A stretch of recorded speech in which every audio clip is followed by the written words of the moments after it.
Sarentaun itu adalah upacara adat Sunda yang hidupnya punya kultur agraris, ucapan rasa syukur atas rezeki yang telah diberikan oleh Sang Yang Widi atau Yang Maha Kuasa. Ada yang hitam, ada putih, sawo matang, kuning langsa, semuanya bisa saja sama-sama Indonesia. Ada sajadah berstario, ada sajen, ada dupa, semuanya bisa saja sama-sama Indonesia. Di Sarentaun ini dulu pernah dilarang hampir 16 tahun. Tetapi Gus Dur pada tahun 2000 memperbolehkan dan bahkan beliau hadir langsung di acara ini sehingga sampai sekarang acara ini bisa terus berlangsung. Sama rasanya, sama hatinya, sama cintanya Indonesia. Satu tanahnya, satu airnya, satu udara Indonesia. Pelarangan itu lebih pada nuansa yang sangat politis begitu. Ada stigma ya, penyesatan terhadap yang kita sebut kalau di ANBT menyebutnya sebagai agama lokal Nusantara. Spiritual lokal itu sebenarnya menjadi obor dari sebuah integritas budaya. Dengan pemahaman kesadaran seperti itu, Gus Dur menghidupkan kembali. Semua hasratnya, semua karyanya, semua mimpinya Indonesia. Sebenarnya kalau di Paseban ini istimewanya yang hadir bukan hanya daerah-daerah dari sekitar Kuningan saja, tapi juga teman-teman Sunda Wiwitan hadir dari daerah Ciamis, Banjar, Cirebon, bahkan teman-teman saudara-saudara kita dari Kanekes atau biasa disebut Baduy dari Banten juga selalu menjadi tamu yang sangat rutin berkumpul bersama dengan mereka. Bahkan bisa menjadi potensi wisata budaya karena yang datang bukan juga dari hanya di daerah tingkat nasional atau dari Jakarta, tapi juga internasional banyak sekali yang hadir di sini. Dan yang lebih menyenangkan, ini juga menjadi perhatian sekolah-sekolah internasional yang sering secara bergantian menjadi tamu pada acara Sarentaun.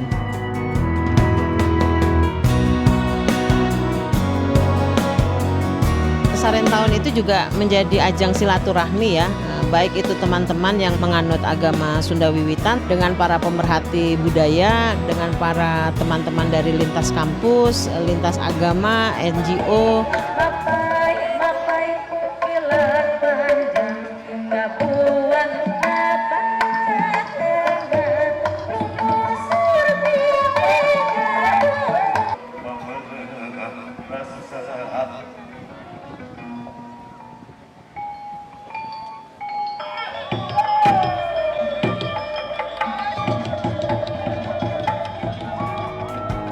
Kalau kita melihat tayangan kekerasan mengatasnamakan agama memang hanya menjadi tontonan ya. Kita tidak bisa mengambil hikmah apa-apa kecuali bahwa ngeri sekali ngelihatnya.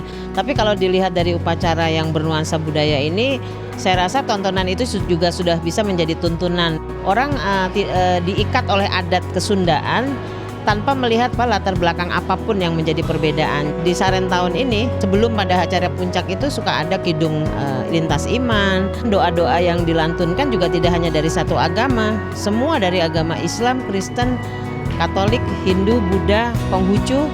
Budaya itu memang mengikat perbedaan-perbedaan yang ada di dalam lintas masyarakat. Saya juga berharap sebenarnya tontonan yang menjadi tuntunan ini lebih banyak diapresiasi oleh media ketimbang lebih banyak concern pada tontonan-tontonan yang penuh kekerasan, karena itu tidak akan mendapatkan hikmah yang lebih besar sebetulnya gitu.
kita melihat konsep Trisakti kan salah satunya adalah bagaimana kita diarahkan untuk mempunyai kepribadian yang berdasarkan kebudayaan. Budaya Bhinneka Tunggal Ika itu kan tumbuh sebagai ekspresi dari realitas keberagaman yang penuh dengan penghargaan, rasa toleransi, bahkan solidaritas. Kegiatan Sarentaun seperti itu. Sarentaun tidak hanya acara puncak, dia punya satu rantaian acara yang melibatkan seluruh masyarakat tanpa melihat apapun perbedaannya. Masyarakat di sini sangat beragam, ada Katolik, ada Islam, ada agama yang lain-lain. Tetapi panitianya pun bukan hanya melulu dari teman-teman yang beragama Sunda Wiwitan misalnya. Saya tadi melihat Pendeta Yayan juga menjadi wakil ketua dari kegiatan ini. Nah, itu di situ memperlihatkan bahwa agama bukan sebuah persoalan bagi masyarakat di sini yang sudah sangat terbiasa menerima perbedaan itu, namun bisa mengikat hati melalui satu budaya, yaitu budaya Sunda. Ada sajadah rosario, ada sajen juga dupa.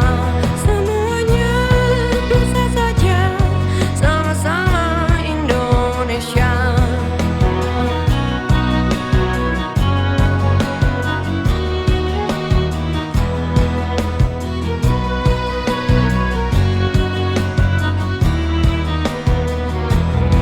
Mau yang batik atau songket, mau ulos dan unikal, semuanya bisa saja sama-sama Indonesia. Sama rasanya, sama hatinya, sama cintanya Indonesia. Satu tanahnya, satu airnya, satu udara Indonesia. Semua hasratnya, semua karyanya, semua mimpinya Indonesia. Seluruh jiwanya, seluruh raganya, seluruh hidupnya Indonesia. Ada yang hitam, ada putih, sawo matang, kuning langsat, semuanya bisa saja sama-sama Indonesia. Ada sajadah rosario, ada sajen juga dupa. Semuanya bisa saja sama-sama Indonesia. Dan saya rasa negara, pimpinan negara sekalipun bisa banyak belajar dari apa yang sudah dipraktekkan secara baik oleh masyarakat di Cigugur ini, dan juga banyak sekali daerah-daerah yang seperti misalnya di NTT di mana-mana seperti itu. Upacara adat itu selalu melibatkan partisipasi masyarakat tanpa membeda-bedakan latar belakangnya. Nah, jadi tidak perlu sulit-sulit lah untuk orang DPR misalnya perlu studi banding ke luar negeri, nggak perlu. Mereka perlu melihat aja apa yang ada sudah menjadi kekayaan gotong royongnya masyarakat Indonesia. Seharusnya menurut saya sebuah komunitas adat yang masih kukuh kuat mempertahankan budaya seperti ini bisa dijadikan soko guru oleh para pengambil keputusan, sehingga ketika misalnya mengatur sebuah kebijakan bagaimana penanganan konflik dan lain sebagainya, bisa belajar dari orang-orang adat, dari orang-orang yang masih mempertahankan tradisi. Sama rasanya, sama hatinya, sama